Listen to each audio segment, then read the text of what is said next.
midway upon the journey of human evolution, you have psychopathology back in the days and you have psychopathology now. How would you reconcile these apparently nonsensical findings? Like someone like John Tooby and Lida Kosmaitz will tell you that maladaptive traits are still under this winnowing process of evolution, natural selection, however you want to call it. And this is why psychopathology is still in our genetic pool. I'm a big fan of Marco Del Giudice, and not only because he's a fellow Italian, but also because one of his research was basically saying that why is schizophrenia still existing? Like, if you think about schizophrenia, you juxtapose features such as low reproductive success, because let us be honest, like, politically correctness aside, like, a schizophrenic person would not be really considered, I don't know, a great mate.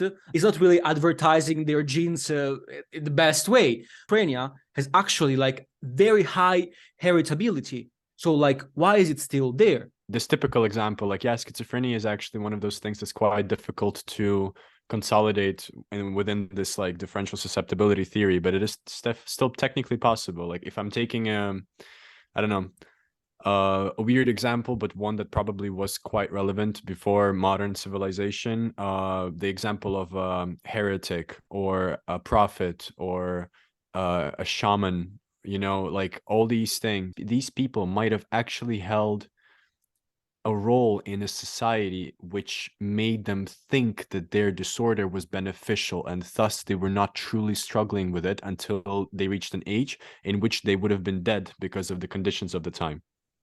Yes, Michel Foucault supports in his book Madness and Civilization. He's basically telling you how, like, a history of psychiatry and blah blah blah. He was more of an anti-psychiatry guy for sure, and he's telling you, like, first, okay, well, I don't feel the same way in everything. I agree with some arguments, but not with everything. But like, he's basically telling you that, like, throughout human history, you first actually gave some special role to people with, like, this mystical thinking, with even, like, sort of psychosis, right? At first, but they were still ostracized somehow, because still, like, the shaman or the oracle still was living in a temple, yes, with some concubines or concubines, however you want to call them, but still, like, he was isolated from the polis, just put on his mountain, whatever, in his temple, and he was left there. During the Renaissance, they started to put them away from the cities. And after, during the Industrial Revolution, they actually created asylums to confine these madmen or mad people. Sorry, just trying to be politically correct. They just confined them in asylums. So of course, like, psychopathology is deeply entrenched with society. Like, I deeply believe in this, and it also, like, it's kind of an idea which ties also in the nature versus nurture. In psychology, can be the same. There's nature and nurture, as there is nature and anti-nurture. How society can actually be, how to say, creating, engendering some sort of psychopathological traits. Like, Deleuze and Guattari will tell you capitalism, schizophrenia. I would tell you postmodernism and borderline, or ADHD, sort of, but it's more like, industrial revolution and like modernization of capitalism, rather, like, modern capitalism and ADHD. The concept of gender is kind of undergoing a similar problem with a more liberal approach, perhaps because people are not as scared of making mistakes with it. That's just my personal opinion. But the reason why I bring this up is we had these concepts of gender that were not universal, I cannot say that, but universal enough for people to kind of accept it regardless of their culture to some extent. A similar thing is kind of happening with a lot of disorders nowadays, with the advent of the term neurodivergency and its widespread use, where people stop treating, for example, people with Asperger's as people who are in any way mentally handicapped, rather they're differently abled rather than disabled, which is a very important concept that kind of shows us that in a lot of ways, psychopathology, the whole word, the whole concept of psychopathology is incredibly socially intertwined with the way the media and the general culture portrays what is normal. So different culture, different standards, and basically different disorders. So if we have a society, for example, where even in the most developed countries, even in the most peaceful, prosperous, economically successful countries, you will still find a lot of people with psychopathologies. You know, you would think like, hey, the environment is good. Why are people sick? Arguments have been made that it's because of overdiagnoses or because it's so easy to complain and then people get everything they want because the government supports every little niche need that a person may have, you know, and all these things. However, that's not necessarily true, maybe to some extent. The most important thing is the fact that there is so much access to information which skews your opinion on these things since your early childhood. So when you read about, hey, I feel sad for an extended period of time, I must have depression. Hey, I had a very significant anxious reaction to an event, I must have had a panic attack, you know? And yeah, you could have.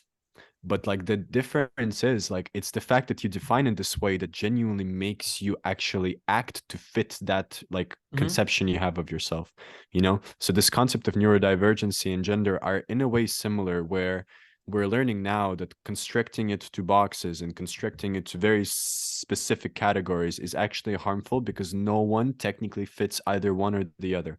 Everyone will always be to some extent on the spectrum. It's never just 100% or 100% that. Yes, and actually, like with this, we can return a bit more on the topic of evolutionary psychology and evolutionary psychopathology, because, like, I believe that one of the main issues is that people fail to distinguish psychopathology from psychopathological traits, which there is a big difference, especially because, like, you know, if you take the DSM, like, you don't need to fulfill all the criteria, like all the symptomatology described per each disorder, but you need to fulfill like 3, 5, or sometimes all of them, but it's very rare. Like now, on top of my head, I can't think of a disorder where you have to fulfill all criteria to be diagnosed, and maybe there is not even any.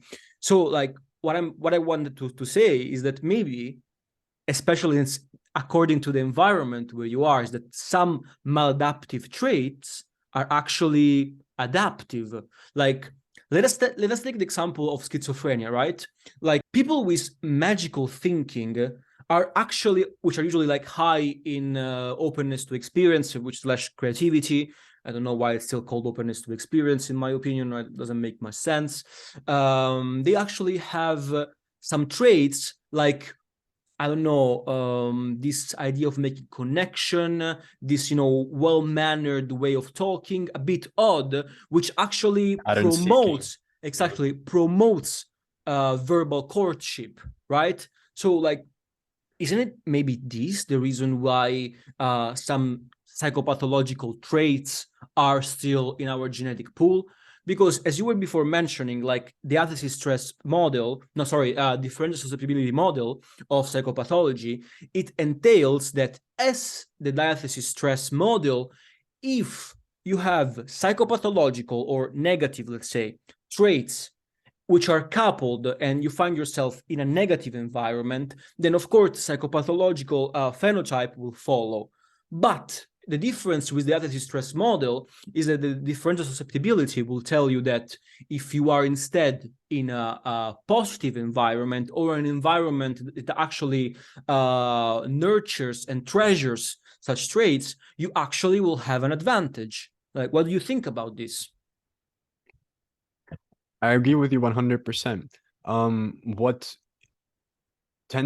What seems to be missing, in my opinion, from the traditional understanding or the traditional model of stress diathesis is the fact that, again, in my understanding of it, it seems to only talk about the bad. You have some kind of genetic predisposition for some maladaptive or pathological trait or behavior, right? And then Mhm. with the right stressful conditions, that gene would activate, or whatever terminology you want to use, it will kind of like start to become symptomatic, right? You will actually start noticing its effects, and then you start to have whatever pathology you may have. Uh, what bothers me in this, and what is like the reason why differential susceptibility, that hypothesis is better in my opinion, is the fact that it accounts for both. Rather than having just a predisposition for bad, you have a predisposition to be more afflicted from your environment, more affected by different stimuli from your environment, right? Like if you take an Um, example of the 5-HTT-LPR polymorphic exactly. regions of Yep. the serotonin transporter gene. Yes, absolutely. Hmm. Yep. The thing you just mentioned, right? The 5-HTLPR. S. 5-HTT-LPR. Yeah, Yes. yeah, I'm bad with these things, but like, yeah, I do have a study about it here as well. It was definitely like very significantly associated with anxiety and depression. Anxiety and depression are like the most common psychopathologies, Yes, and anxiety, the most common, and depression following, at least in the West. precisely, and especially in things like bipolar, like this is significant because bipolar is considered to be quite severe, in a lot of cases. For sure. And you also have an association to frontotemporal dementia, and you can actually see it on a brain scan, which is why I have the study here, because I found it fascinating. They did neuroimaging. I forgot which kind. I believe it was multiple ones, but they imaged the brains of people with frontotemporal dementia, Mhm. and they noticed that they have a variation in the serotonin transporter Mhm. thing that we mentioned, right? And you can see clearly that there is a greater volume in emotion generating and lower volume in emotion regulating parts of the brain. Absolutely, And because this like kind because of, like yeah, sorry, but sorry, like sorry. the whole point is you have a capability to be both, like, if it's a good environment, you actually get more out of it. You get more benefits Yes. than an average person. While in an adverse environment, in a maladaptive environment, in a stressful environment, you're going to have more damage and more maladaptive traits developing from that. It goes both ways. Yes, like actually, like I will bring you an example from my own research about Japan, because like the thing is that the 5-HTT-LPR polymorphic region of the serotonin gene, it's basically saying that like the whole theory about it is that if you have short alleles, if I'm not mistaken, you actually have a decreased serotonergic tone, so it's harder for you to get that serotonin going in your brain, which of course relates with emotional with a hard time controlling, like regulating your emotional stability, like stabilizing your emotions, because serotonin is an all-purpose neuromodulator. It's not a happiness molecule as everyone thinks, but it's just like an all-purpose emotional stabilizer, sort of. So Yeah. this is why it makes sense that, like, they will have reduced emotional stability. But the thing is that, for instance, in Japan, like a very big genome study has observed that 80%, if I'm not mistaken, of Japan population has the short version of the 5-HTT-LPR. The thing with Japan is that what you were saying is completely correct. Like situational evocation, like the power of the situation, which is the whole thing about differential susceptibility, which basically say in ecologies where majority of people has less readily available serotonin, you will create a society which is shielding you from this. And this is why you have more respect, you have more, I don't know, saving face concepts and these things, which are more common in Confucian countries compared to Westerners, which are more competitive and everything. Like if you have a short version of the certain of the polymorphic region, you basically are putting yourself in an environment that is just promoting anxiety, depression, competition, and so on.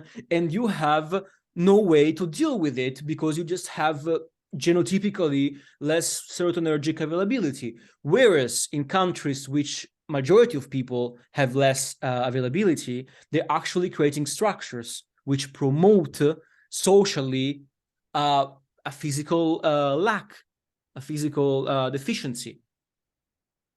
For sure. And what's important about this is that outside of the field of psychology and psychiatry and personality psychology and everything, that may be, you know, kind of specialized, we can look at the impact this concept may have overall on the society that we currently live in. For example, things like aggression are quite significant if you think about it. Aggression is Yes. associated with crime, with violence, you know, with a lot of things that we consider to be bad. Frustration. And there is, again, a very significant link between a certain dopamine receptor gene and a serotonin transport. There are social conditions which basically predict significantly whether the person will be more or less aggressive. And in this case, adverse conditions were significantly showing more aggressive behavior, which would be consistent with stress diathesis. But on the other hand, you have the other side, which is favorable conditions actually made the same kind of people less aggressive on average than what you would be considering a baseline, right? And you can even go further and say, we can actually use this in a preventative way. So, for example, there was a study I found, which I found to be interesting, that investigated adolescents based on big five personality types or, you know, traits. And they used this in a school setting where they had two control groups. One control group got the same treatment as everyone else in a school would get, and another group was receiving something called Rock and Water, which is a program basically for children that promotes self-confidence, self-respect, self-reflection, controlling fear, intelligent risk taking, you know, things that are basically kind of encouraging mindfulness and basic psychological knowledge for children to be more aware of how they feel and what that means. Even this, which you would think would be beneficial for everyone, right? Like, why wouldn't you learn more things about this? This is quite important. There was actually a significant difference in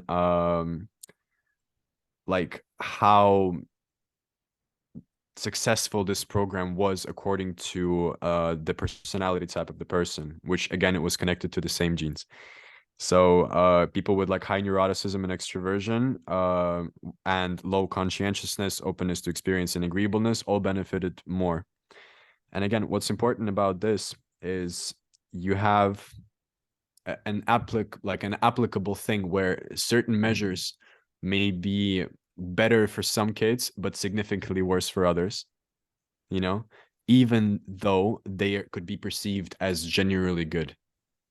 Does that Yes, make sense? You know, like you give the same absolutely. program to like you seemingly the same kind of people, right? From similar backgrounds and stuff like this.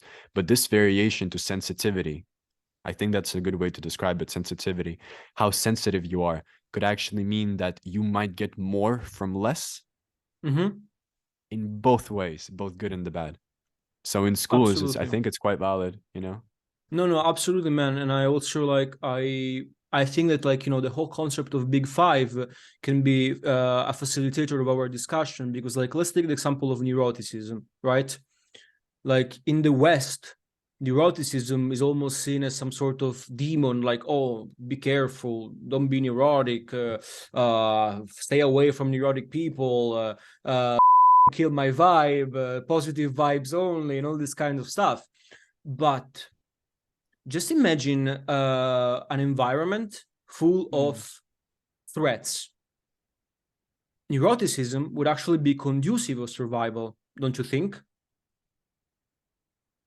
Ah, Like, and you now will we're always, reaching the another point, right? exactly, Another because, like, point. you know, you are basically, how to say, always guarding yourself from possible threats, and you need, like, you need to survive, because again, in evolutionary psychology, maybe we had to say this before, adaptive trait doesn't mean a good trait, like a benevolent trait. It means something that promotes survival, not something Fitting. which is exactly like survival of the fittest, not survival of the best, especially in the Catholic sense of best, Nietzsche would say.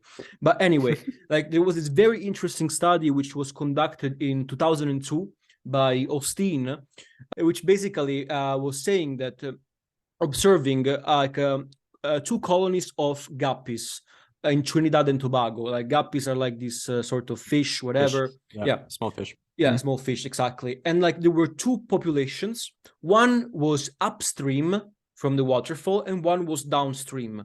The downstream population had like, no predators whatsoever. So like, everyone was nice, zero neuroticism. Of course, like, in animals, there are different measures of neuroticism. You can see by like, rocking behaviors in monkeys, or like in fish would be like zigzagging behavior, like all over the place. It's like, looking for threats all the time. That would be like the phenotypical equivalent of neuroticism in fish.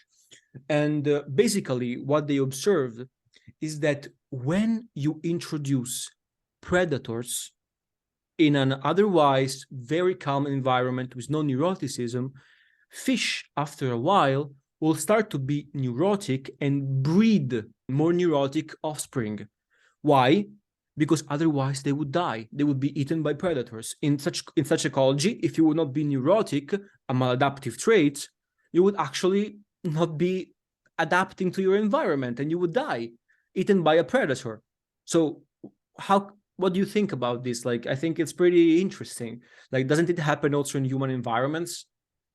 There you go. Good transition once again to one of the studies that I have with me today, which basically explored how differential susceptibility would work in child maltreatment and the effects it will have on children, which in a way I could connect to what you just said with fish. Let's say you have a family that is otherwise peaceful and then you introduce a predator, if you know what I mean. Well, but the thing is that it still applies. Like maltreated children with a certain genotype had very high neuroticism, right? Which would make sense. You have a very adverse environment. You grow up in an adverse environment. You're more likely to be psychologically damaged and less stable and look for threats. absolutely. However, hypervigilance, which is ironically used as a synonym both for anxiety and neuroticism, while also being a synonym for differential susceptibility. It goes both ways. You are just vigilant. Hypervigilant means you are both expecting the good, so you're priming yourself to react to it, and you're preparing for bad, so you're priming yourself to react to that.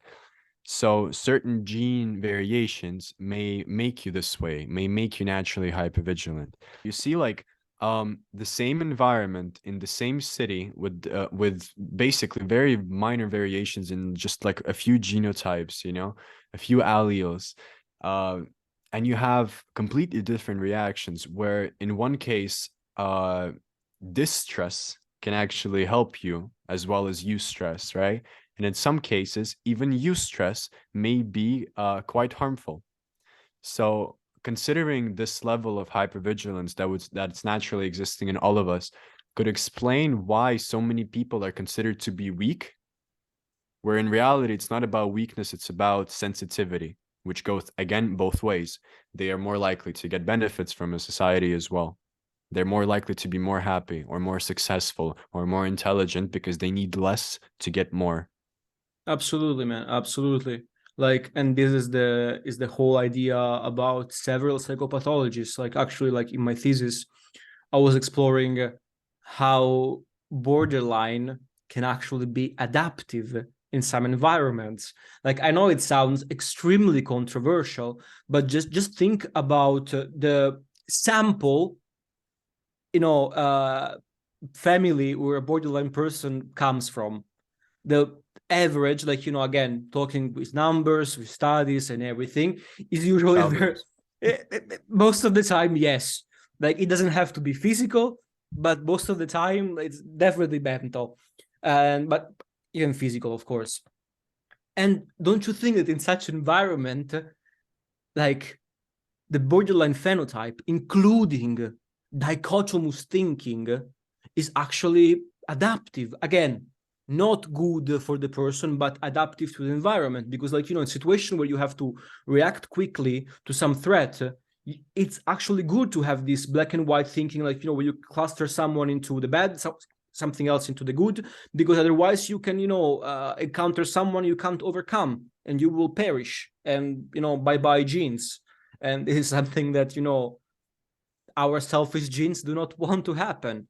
So, some phenotypes are definitely, even if psychopathological in the whole society, because again, Jerome Wakefield's definition of psychopathology was harmful dysfunction, including the organic, dysfunction, but also the maladaptive, because like harmful to the society, of course.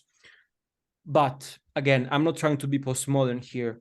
Like, as you said very well, like it really depends by the micro environment as well. Because like, a society can be very good. Like, let's say you're born in Sweden, you're born in Norway, or, in one of these best countries, happiest countries in the world. But just imagine if you're born in a terrible family, abusive family.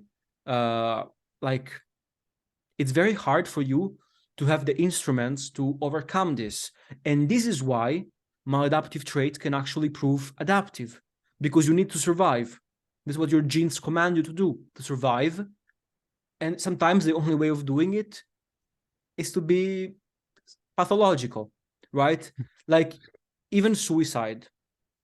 Like there were actually like several studies like proving that suicidal phenotype is actually like one of the best way to urge your caregiver to provide resources for you not to commit suicide. So I'm not saying attention seeking or something whatsoever. So like I really don't want this to be said this way, because even the studies, like they tell you this is not attention seeking, because first of all, it's not conscious. Second, it's something which even in animals happen. Like the Oh, idea I is see your point. you let yourself die so that your caretaker will actually increase the attentions towards you. But it's not attention seeking, it's just like you need this to survive. You need something to survive. And sometimes if you're if you're in a neglectful environment, we're not talking about poor environment, but in a neglectful environment, you have to resort to maladaptive strategies to allow your genes to survive. You can draw that parallel with animals if you want to go evolutionary psychology. This, I'm pretty sure, is already proven, at least mostly. Again, I can't say these things in psychology, Depression is the human form of hibernation in a way. It's a very Yes. similar Yes. process. Yes. So you have this capability of preserving energy in environments that your body deems very unfitting at the time. And So they're rather than energy demanding. there you go. So if your central nervous system is constantly bombarded with emotions that you perceive as negative, you're going to have a buildup that's so strong that your body just decides that it's more effective, since it can't pinpoint or like, I don't know, selectively choose what thing to turn off. It will just turn off everything, Yes, right? absolutely. And And the it's not, things we associate with depression are just the side effects of the saving mechanism, right? yes. And like, the thing is that, depression and hibernation in animals doesn't come like this, right? Like in animals, like, it's very useful here to mention John Bowlby and attachment, because depression and attachment are usually very connected. Like the animal, before falling into this depressive like hibernation, is actually roaming to find the mother whom the offspring lost, of course. Like in animals, like hibernation, like, depressive like hibernation happens when you are separated from your caregiver and you're like, just a puppy, you don't know what to do. But first you go on with distress vocalization to try to get the attention of your mother, try to find your mother somehow, and then you go into this hibernation like state to preserve this energy first, but also not to be found by predators, right? So like, because if you are just like, falling asleep, right, you are like, have this very like abulic sort of depressive phenotype. You have like, no dopamine to do anything, you have no wish to do anything. Maybe if we translate it to humans, it's because, as you said, your environment is threatful, dangerous, and possibly very hostile to you. And this is why the way to survive and to preserve your genes and to allow yourself to be, to mate in the future is actually to stop for a second, even in a apparently maladaptive phenotype, because depression is bad, but maybe in the future is what actually saves you. Yeah. Of course, again, Also in the short term, doesn't even have to be in the future. I for would sure. even say that the future aspect of it is more debatable than the present, because it's more like a shorthand fix when nothing else works, because it's like, I don't know, your body is basically just giving up for a bit. It's like, hey, I need rest, I'm burned out. But I can even do like a more easy transition from my more extreme cognitivist opinions to like the more accepted normal general psychology, let's call it, where you have something that's even in the DSM basically described in the same way as what I described it to be now, which is dissociation.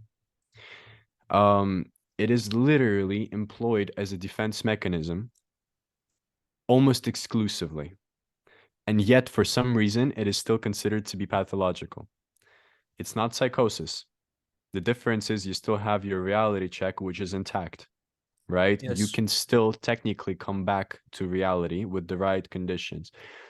It is almost impossible for me to see it as anything else but an emotional shield to remove you from a situation that would otherwise greatly damage you mentally. And yet we still consider it to be pathological. It has almost Yes. no negative effect unless it has like a very extreme form, you No, know, I when mean, the of person is course, completely derealized and they do things that they don't remember for weeks, you know. But that already like is, in my for like opinion, dissociative psychosis. fugue or like dissociative Yeah, fugue.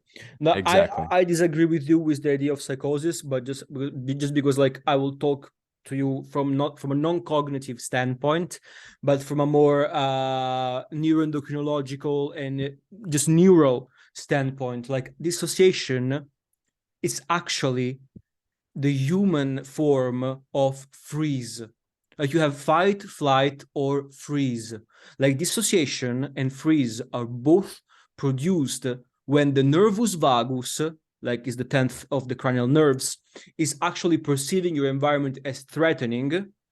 It sends an impulse to the dorsal periaqueductal gray, which basically stops the dopamine from flowing and puts you into this freeze-like state, which is basically done to safeguard yourself, right? Even like, again, let's talk a bit in macabre terms. Just imagine an animal, like a gazelle, whatever, freezes in front of your car while you're just like, speeding up. This freezing is not adaptive in the sense that you will die, but it kind of dissociates you from the pain of it. Because it's just like, stopping the dopamine, but at the same time, it's sending you an incredible amount of mu opioids, like the same opioids which are part of like, morphine, heroin, and so forth. And this is why you have this frozen like state, because you have basically like an overdose of opioids in that moment, so you don't feel the pain. And this is why, again, can be adaptive, because in some times if you will feel all that pain, you will die out of it. Whereas like, again, we're not talking the example of the deer or whatever on the road, talking about a human. Again, you're in a very bad environment, your family abuses you, I don't know, you're beaten and this kind of stuff. Dissociation from those times is actually like kind of safeguarding you a bit, like it's helping you a bit. Same when it happens during a rape. Like many rape victims, many rape survivors like recall the idea that they were dissociated from the experience. Why? It's a defense mechanism, and as the name say, defense, it's actually adaptive to a certain extent. Of course, in humans and animals as well, but it's a bit more complicated because of decrease the neocortical tissue. You should treat it, of course. In the aftermath, you should go and treat it. But still, in that exact moment, if we look at the reaction, is not maladaptive, even if it's considerable so. Like just because psychosis is extremely dopaminergic, whereas dissociation is extremely opioidergic. So the two are usually, how to say, like you can have as in the state of the psychopath, but then you will be a psychopath when you have like a lot of mu opioids, but you have a lot of dopamine. So this is why I'm telling you, in dissociation, you actually have less dopamine. This is why it's can be compared metaphorically to psychosis, but not organically. But anyway, sorry. Yeah, okay. Look, I'm not comparing it organically. I'm not saying that they're caused biologically by the same processes. What I'm saying is the symptomology of it, the main difference, and again, like you can even ask Dr. Weisenberger because I did once. about this very thing because it was quite confusing to me. And during class, I genuinely asked, and I believe that the answer he gave was quite similar to what I'm saying now, where one of the most significant symptomatic, and I'm putting a huge emphasis on the aspect of it that is symptomatic, the way it looks and the way the person feels and the You mean reactions they give. phenotypical, right? Exactly. Let's talk to phenotype. Um, the main difference is the fact that psychosis kind of means that the person is no longer in touch with reality. They genuinely do not know whether they are hallucinating or not, whether the voices they hear are real or not. This is the thing, at the very least, you have this confusion. With dissociation, you generally don't have that. And with dissociation, it's more physical. It's almost like observing yourself from third person, but it's still you observing yourself. So the reason why I mentioned this is because, again, I believe that if we're talking phenotype, if we're talking symptomology, you can draw this, like, it's almost like a bridge between the traditional stress diathesis and the more progressive differential susceptibility that we're talking about, where it kind of applies with the stress diathesis theory, where you might just be more likely to have it and the stressor kind of causes it to arrive, because typically you can see that happening where the person was not dissociative and then the dissociation kicked in and then they started to be dissociative after some kind of stressor. However, it also fits the differential susceptibility model, where you would have a person who is just more likely to feel some strong emotion, and they would also be more likely to dissociate from that strong emotion. However, they might also be much less likely to dissociate in a different setting. I'm not sure if that makes sense. To me, it does. It I does, just it kind of see does. it as a bridge. No, I no, see no, it it as a bridge. It's does. quite consonant with it.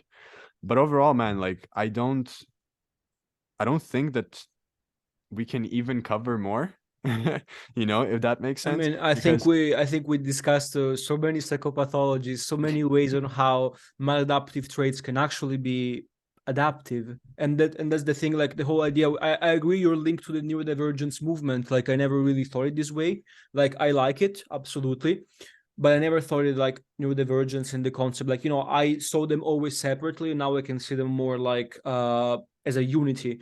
Like the idea that maladaptive traits don't have to be maladaptive in the same way that a person with an actual psychopathology or I don't know, a learning disorder or a neurodevelopmental disorder in some contexts might actually provide as an advantage.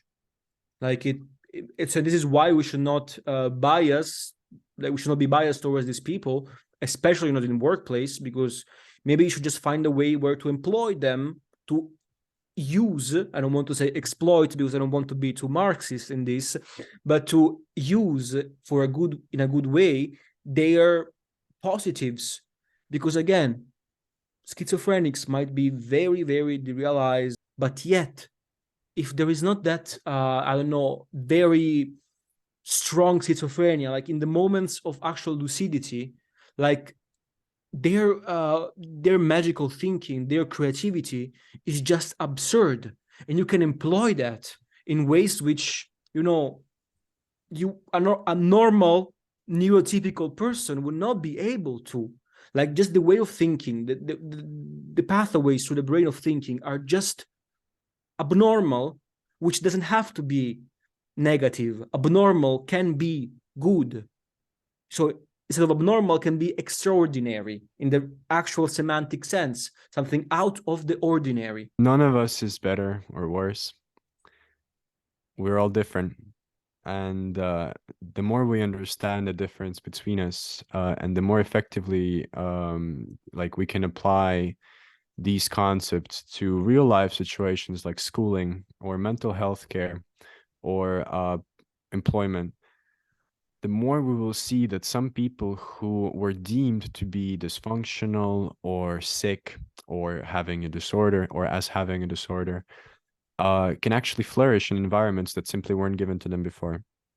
So this movement definitely has potential to help almost every single one of us. So let's all love and support each other's differences and uniqueness. We all have something in us that could be useful to us and to everyone around us.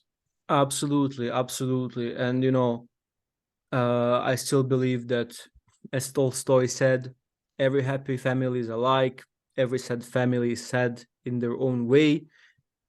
But we, as human beings, we are, especially in the society where we are right now, pandemics, wars, and so on, it's normal that sadness will follow.